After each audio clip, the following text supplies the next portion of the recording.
Hey, welcome to 12 Tone. Back when I was in college, I think around Theory 4, we got an assignment to write a 32-bar jazz song. The specifics were left up to us with one exception. The verse had to be in the key of D major, and the bridge had to be in A flat. Now, if you've never actually tried to do that, it may not be clear why it would be so hard, but as the class's unofficial resident theory tutor, I wound up getting a lot of questions that week, so let's talk about why. We actually already did a video on the basic techniques of key changes, or modulation, but to review, they tend to come in one of two forms. The first, direct modulation, is pretty straightforward. You just start playing in one key, and once your audience has absorbed that sound, you suddenly switch to a new one.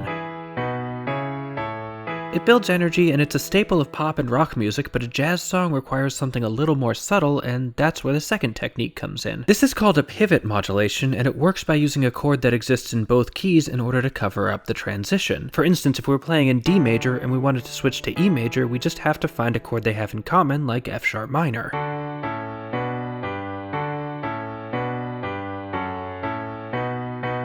This is the 3 chord in D and the 2 chord in E, so it helps us pivot between them. I also snuck in an A major here, which is another shared chord and helps make things even smoother, and by the time we land on that E major chord, it's hard to believe that D ever felt like the root. But we're not trying to pivot to E here, we're trying to go to A flat, a tritone away from our starting key, and that makes shared chords harder to find. Here's a complete list of all our options. Yeah, it's empty. The 2 keys have exactly 0 chords in common. But a direct modulation would sound really jarring, so what are we going to do? Well, there's a couple options. The first is to simplify. Sure, there's no chords in common, but the 2 keys do share a couple notes. Specifically, they both have G and they both have this note, although they call it different things. If we drop the harmony for a second and just sit on one of those shared notes,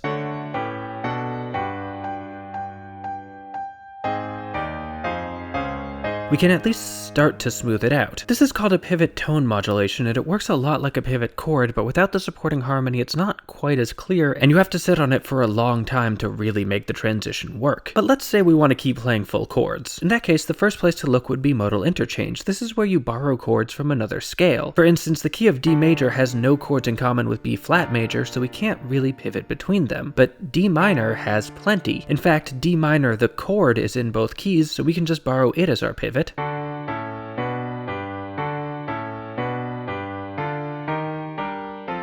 And get a pretty smooth sound. Of course, using chords from outside the key is itself attention grabbing, so if you're planning to do something like this, it helps to use the chord a couple times in a more normal context first, so by the time you get to the key change, your audience is used to the sound. But this still doesn't help. Not only do D and A flat major not have any chords in common, they're so far apart that they don't even overlap with each other's minor versions. But the idea of using chords from outside the key has merit, so let's try another common borrowed chord, the secondary dominant. This is a dominant 7th chord that points somewhere other than the root of the key, and we can use it to help cover up some of our differing chords. Like, if we wanted to go from D to B, we could use a B7. This points us to some kind of E chord, but whether it's the E minor in D or the E major in B isn't clear until we actually resolve.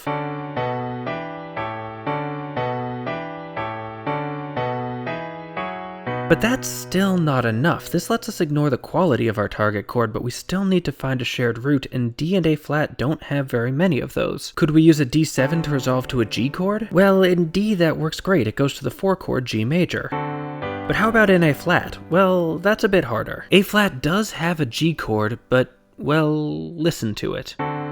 Yeah, it's a diminished triad, and you can't really resolve to one of those. It's not stable enough. The only other shared note is C sharp, and that's a diminished triad in D. But we're getting really close. We just need one more tool, the tritone substitution. We've covered this before, but basically it's just a dominant 7th chord resolving down a half step. And this is perfect. In D major, the dominant 7th chord is an A7, which conveniently sits a half step above A flat. This means that it can resolve to either of our keys,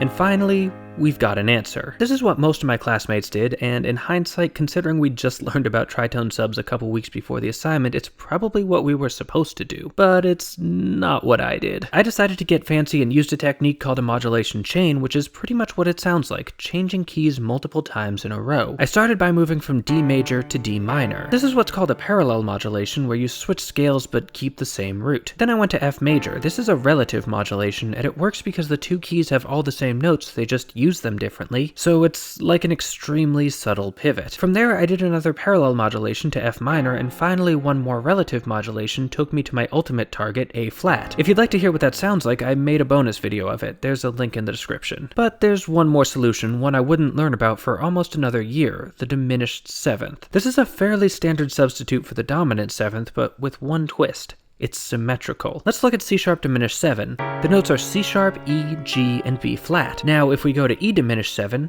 we've got E, G, B flat, and D flat, which is another name for C sharp. It's the exact same set of notes. Because of this, the root of a diminished chord is always a little ambiguous and can change at a moment's notice, so we could play a C sharp diminished 7 implying a resolution to D, but then suddenly switch to a G diminished 7 and resolve to A flat instead. It can also resolve to F, or to B, giving us 4 possible targets for just one chord. But it goes further thanks to the secondary dominant concept we talked about earlier. Say we wanted to go from D major to D flat major. That's also a pretty hard modulation, but the diminished 7th has our back. We just need to hit a C sharp diminished 7, then pretend it's a G chord and resolve it to A flat. Normally that'd be the end of it, but it doesn't have to be. If our G diminished 7 was a secondary dominant, then the A flat could be the new 5 chord instead, which would then resolve to D flat, completing our modulation. In fact, any diminished 7th chord can resolve to either the 1, the 4, or the 5 in any key, making it like a Swiss Army knife for pivot modulations. It can go anywhere it wants, whenever it wants. No questions asked. So yeah, distant modulations can seem daunting, but there's plenty of ways to make them work. Do you have a favorite technique for making those difficult transitions?